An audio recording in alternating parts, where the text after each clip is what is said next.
Hola, vamos a dar inicio a la clase de hoy que corresponde al tema cambios en la realidad latinoamericana en el tiempo que fue la Guerra Fría, ¿no? Durante este tiempo se dieron dos hechos importantes que fue la fundación de la República Popular China y el ascenso de los países árabes durante la Guerra Fría. En la Segunda Guerra Mundial, Estados Unidos utilizó una bomba atómica que lanzó sobre Japón en dos ciudades de Japón. Esta bomba atómica fue un acto de genocidio donde murieron muchísimos, se desapareció prácticamente la ciudad. Las personas que estaban cerca del punto cero donde explotó la bomba quedaron totalmente convertidas en polvo y el polvo pegados en el suelo o en la pared, dependiendo en dónde estaba la persona. Quedó como una sombra negra, sí, en polvo, literalmente en polvo, ¿no? Los que sobrevivieron, que estuvieron más alejados de la bomba, tuvieron muchos problemas de salud, sobre todo, la piel se les caía, se sentían las quemaduras de adentro hacia afuera. Esto creó un gran precedente en la historia. Lo que se hizo fue que se funda la ONU y la ONU decide como firmar documentos todos los países que pertenecían a la ONU y prometer que nunca más se usarían este tipo de bombas porque hicieron muchísimo daño. Pues no, como les digo, las personas que sobrevivieron luego tuvieron otro tipo de percances, como por ejemplo sufrieron de mucha cáncer, sobre todo cáncer, leucemia. Las personas no podían casarse, no podían hacer su vida normal, o sea, las consecuencias fueron nefastas. Ellos sabían el daño inmediato que iba a causar la bomba, pero no sabían los daños posteriores, las consecuencias que iban a venir luego del estallido de la bomba, ¿no? Y fueron graves, totalmente graves. Entonces, debido a esta situación, se hizo como un documento donde todos firmaron y dijeron no volvemos. Por eso es que ahora los Estados Unidos constantemente amenaza y dice, por ejemplo, que Irán tiene bombas atómicas y que eso está prohibido, que eso no puede usar, cuando el mismo Estados Unidos también tiene bombas. Y simplemente él toma información selectiva hacia ciertas personas. O sea, el acto es malo cuando lo hace quien sea, pero en la política, lamentablemente, es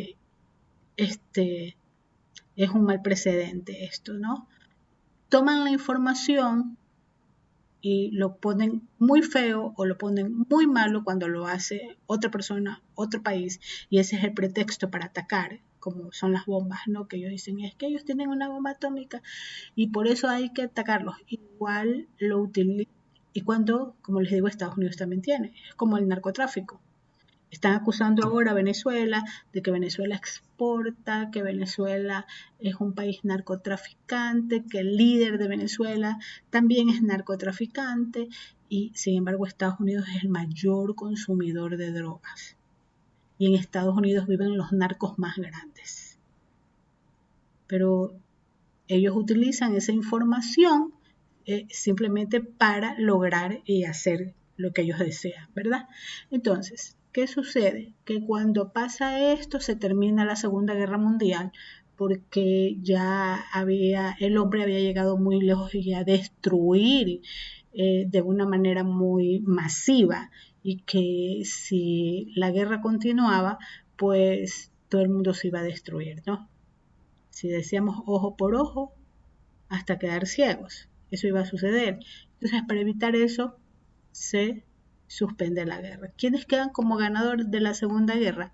Obviamente Estados Unidos porque utilizó esta bomba y destruyó Japón de una manera muy agresiva y también queda como ganador Rusia. Entonces Estados Unidos y Rusia tenían una pelea entre ellos de que quién era el más poderoso.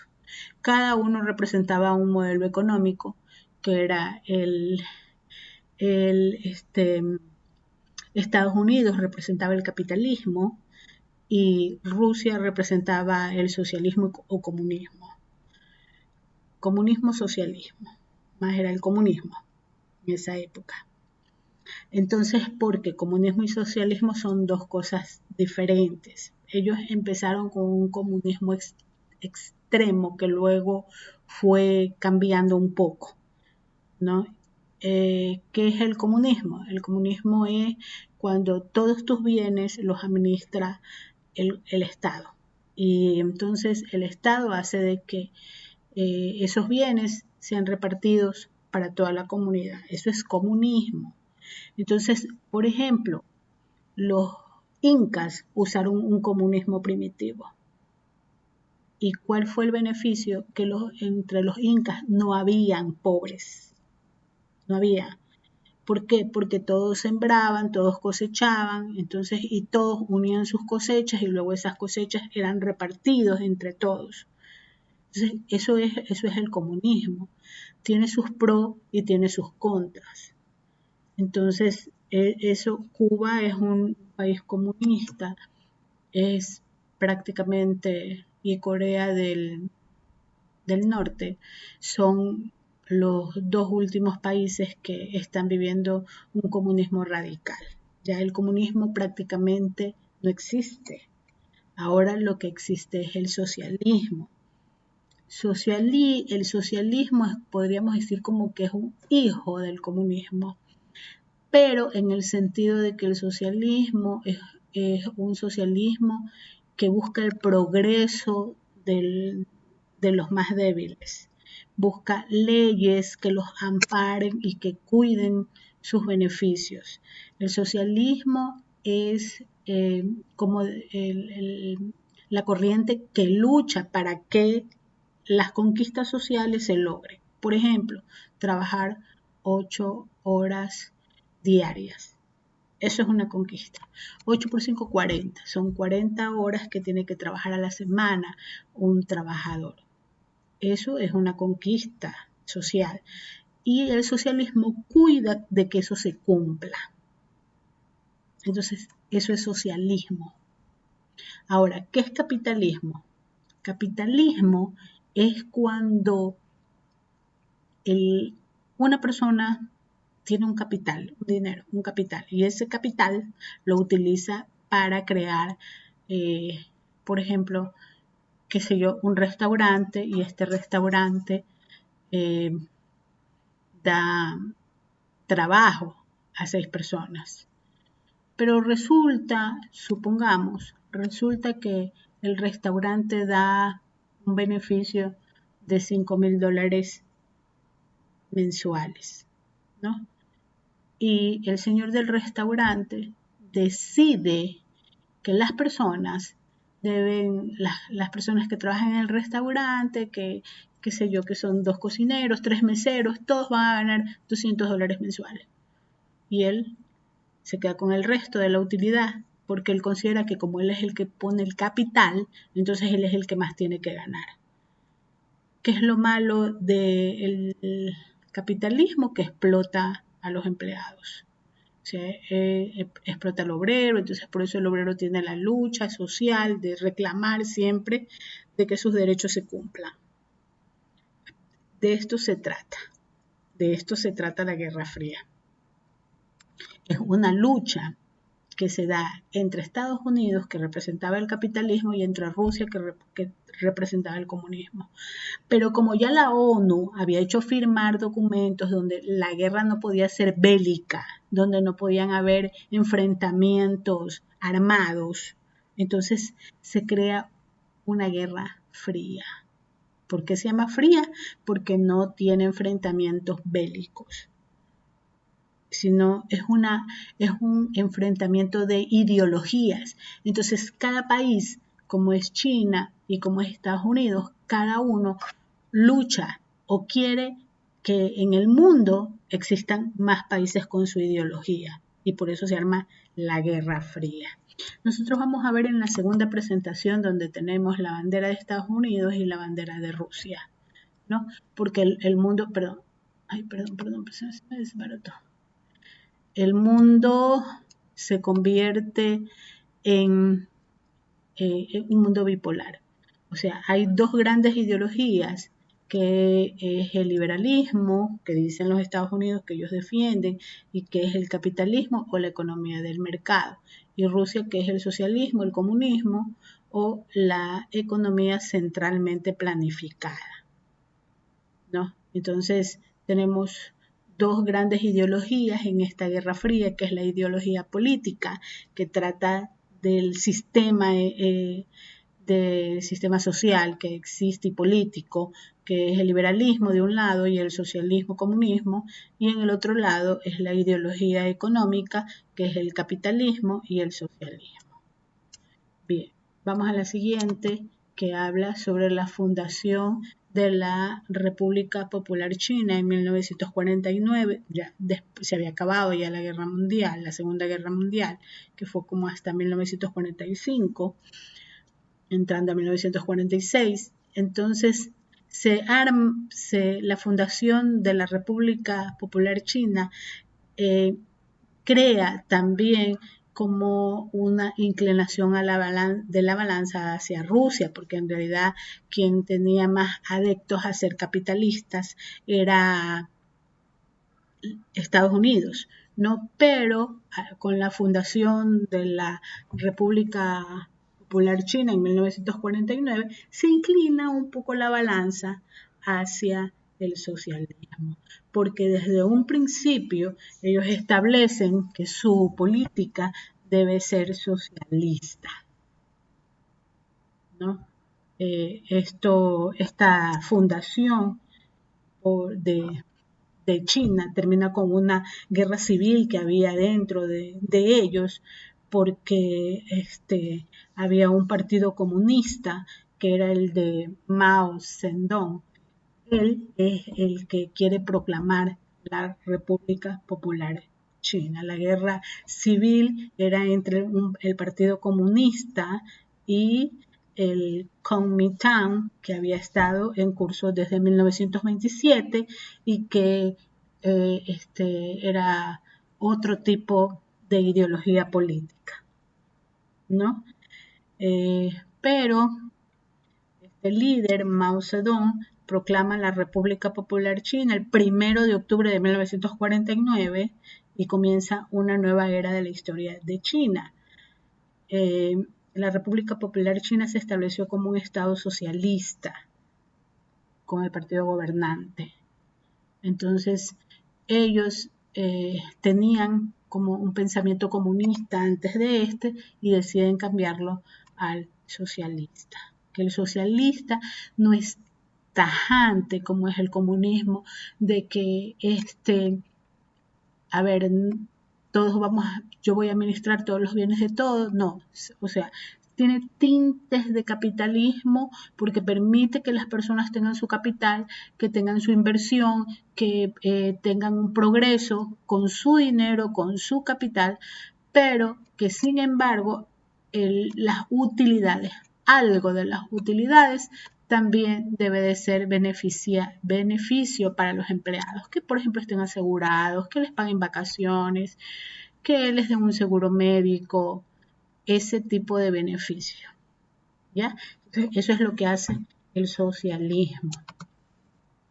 Ahora, no solamente sucede eso, sino que también hay un ascenso de los países árabes, sobre todo por el descubrimiento de que había mucho petróleo en esta zona.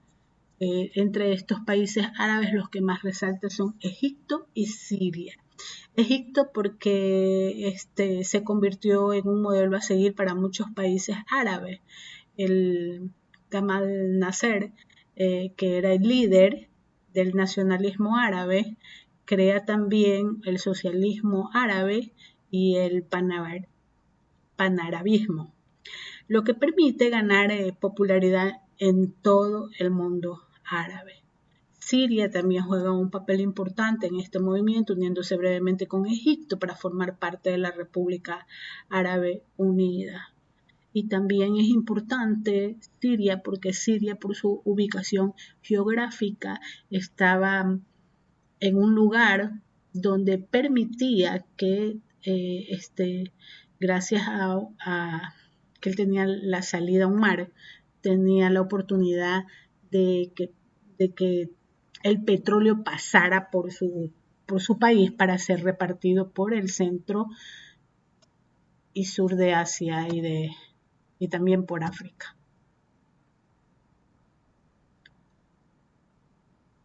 Dentro del ascenso de los países árabes también tenemos que Venezuela y México se fortalecieron como productores de petróleo y aumentó la deuda externa y la dependencia económica en la región, dice. Venezuela y México se hicieron productores de petróleo. Ahora, ¿cuáles son las transformaciones en América Latina? Hubieron algunas transformaciones. ¿Por qué? Porque Estados Unidos intervenía mucho en las políticas de América Latina porque él no quería que los países dieran oportunidad a que Rusia los convenza y se hagan comunistas o socialistas. Ahora hay mucha información que dice que la CIA mató a Roldós, porque Roldós era de mente socialista. Entonces, ellos no querían que una persona o un gobernante con esas ideologías esté al frente de un país como líder, porque este país podría también convertirse en socialista y era un beneficio para Rusia, eran aliados para Rusia, entonces él no quería esto, por eso intervenía, de tal manera que durante esa época, en los años 70, en los años 80, de 1970, 1980, se crearon también en 1960, hubieron en América del Sur muchos gobernantes dictadores y eran militares. Entonces, pero esto era por la intervención de Estados Unidos. Estados Unidos metía la mano para que sea así. Entonces ellos ayudaban a los militares, les daban ayuda económica a los militares para que los militares dieran golpes de estado y sacaran a cualquier gobernante que quisiera ser de izquierda. Eso es una realidad. Y posiblemente lo estamos viviendo ahora otra vez, porque a Estados Unidos no le conviene que América del Sur se desarrolle económicamente, porque de tal manera ya saldrían de el yugo de los Estados Unidos. ¿Por qué? Porque los Estados Unidos es el mayor cliente comercial de todos los países de América del Sur. Entonces hay este beneficio económico y por este beneficio económico muchos países aceptan todas las peticiones que hace Estados Unidos, pero cuando el gobierno o el líder o el gobernante es socialista, no lo acepta. Y como no lo acepta, entonces eso no le gusta a los Estados Unidos porque pierde dominio sobre estos países. Él prefiere gobernantes de la derecha porque así estos gobernantes de derecha hacen todo lo que él pide. Y entonces eso también no es positivo para los países. Pierden también soberanía, pierden sobre todo dignidad, pues no. Entonces ese es el inconveniente. Estas transformaciones, como dice aquí, endeudamiento, industrialización, dependencia, que todo eso se dependía de Estados Unidos, ¿no? Sociales, movimientos populares, estudiantiles o culturales que tenían influencias, nuevas ideas y medios de comunicación, influenciados, como les digo, por la derecha, ¿no? Como conclusión, tenemos que en la segunda mitad del siglo XX se transformó profundamente América Latina. La fundación de China, el ascenso árabe y la Guerra Fría modificaron su política y economía. Estos procesos marcaron nuevas rutas de desarrollo y pensamiento social,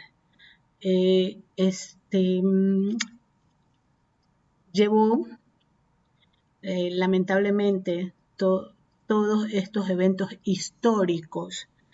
Lo que crearon fue países con mucha más pobreza, mucho más endeudamiento, mucho más problemas sociales. Lamentablemente, como se necesitaba para resolver los problemas, se endeudaban con el Banco Mundial o con el FMI, y eso da medidas neoliberales. ¿Qué significan medidas neoliberales? Son medidas donde el banco dice: a mí lo que me interesa es que me pague. Y si tú tienes que dejar de comprar medicinas para pagarme, pues hazlo, pero a mí me pagas. Entonces, esas son medidas neoliberales que el FMI las impone para asegurar su pago. Por eso decimos aquí, se modificó también su política y economía. Es lo que estamos, como la historia es cíclica, generalmente se repite. Entonces, eso pasaba en los años 1960, 1970, hasta más de los 80, de los 90, y es lo que se está repitiendo otra vez ahora, porque hace unos, 8 años, 10 años, hubo un brote de socialismo dentro de América del Sur, donde Brasil, Ecuador, Bolivia, Argentina, países muy importantes tenían presidentes de corte socialista progresista, y eso no le agradaba a los Estados Unidos, porque como les digo, eso crea desarrollo en los países y él deja de tener dominio sobre esos países, ¿no? Y con su dominio, por ejemplo, ahora, si él tiene inconvenientes de guerra, puede crear bases en varios países, que eso le beneficia a ellos. Listo, entonces eso es todo. Cualquier novedad, si ustedes tienen alguna duda, pueden escribirme ahí en la plataforma donde dice mensajes, y el mensaje me llega y podemos conversar. Si necesitan tutoría en esta clase, por favor comunicarse conmigo, con secretaría. Se les agradece mucho.